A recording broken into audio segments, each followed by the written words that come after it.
Jamais sans la grâce, une dévotion matinale proposée par l'Église évangélique de la grâce en collaboration avec l'Institut de théologie de Cotonou.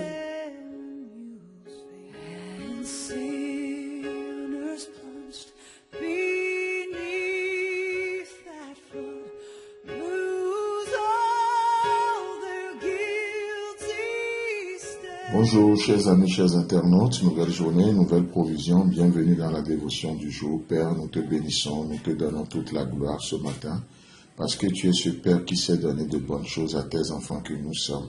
Alors viens ce matin et équipe notre foi pour la marche qui est devant nous, au nom puissant de Jésus-Christ. Amen.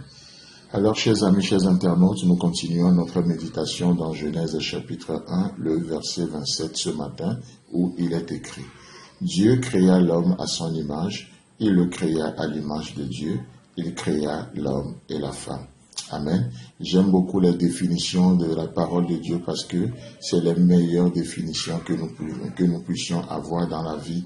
Et ici, quand il est dit être créé à l'image et à la ressemblance de Dieu, ça veut tout simplement dire que tel Dieu est, ainsi nous sommes.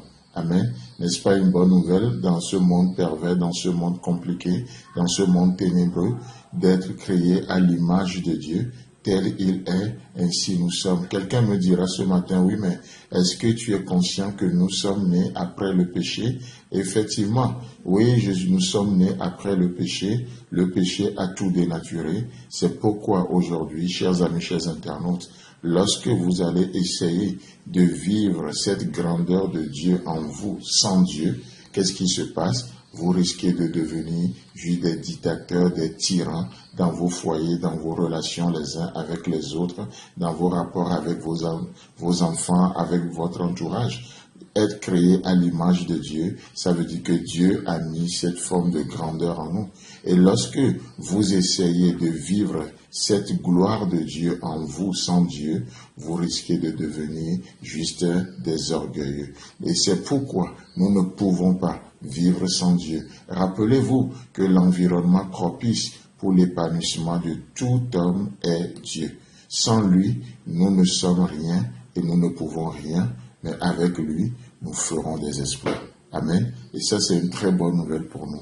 Notre environnement, l'environnement propice pour l'épanouissement de tout homme, c'est Dieu, notre communion avec Dieu. Sans lui, nous ne sommes rien, nous ne pouvons rien, mais avec lui, nous faisons des exploits. Chers amis, chers internautes, si vous êtes créés à l'image de Dieu et à sa ressemblance, alors faites attention à vos confessions.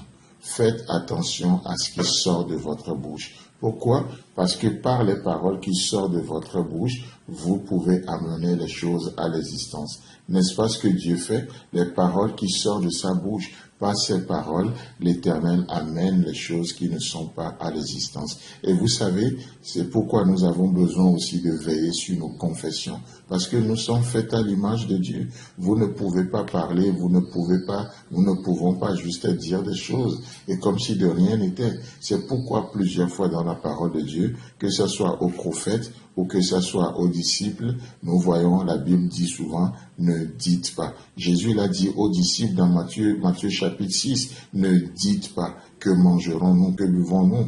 Dieu l'a dit à Jérémie aussi, n'est-ce pas? Ne dis pas que je suis un enfant. Pourquoi? Parce que par votre confession, par nos confessions, nous amenons les choses à l'existence. Et c'est intéressant. Quelqu'un me dira, oui, mais le péché nous a dénaturés. Le péché a tout corrompu. Est-ce que la puissance ou nos paroles sont encore puissantes? Certes, le péché a tout dénaturé. Mais laissez-moi vous dire que si vous avez donné votre vie à Christ, la Bible déclare que vous avez été régénérés par une semence incorruptible. Amen. Si nous avons donné notre vie à Jésus-Christ, nous sommes régénérés par une semence incorruptible. Et par le dernier Adam, qui est Jésus-Christ, nous sommes devenus une meilleure version de nous-mêmes. Nous devenons la meilleure personne que le Seigneur a voulu créer. Vous savez, Jésus avait eu pas mal de soucis avec les pharisiens et il parle. Et dans Jean chapitre 10, le verset 34, qu'est-ce que Jésus va déclarer aux pharisiens? Jésus leur dit, n'est-il pas écrit dans votre loi que j'ai dit, Vous êtes des dieux, chers amis, chers internautes. Peu importe comment et jusqu'à quel degré le péché nous a dénaturés, dans cette journée, les paroles qui sortent de vos bouches ont une grande importance. C'est pourquoi faisons attention. Nous sommes créés, nous sommes faits à l'image de Dieu et à sa ressemblance. Que le Seigneur vous bénisse, qu'il vous fasse du bien, et si Christ tarde à venir, on se retrouve demain. Si vous avez aimé cette dévotion, parlez-en à vos amis. Parlez-leur du message de la grâce et de ce qu'il fait dans vous. Pour un sujet de prière, une question ou plus d'informations, contactez-nous. Téléphone 64 88 35 87 ou 96 42 69 05 ou par WhatsApp au 94 75 80 20.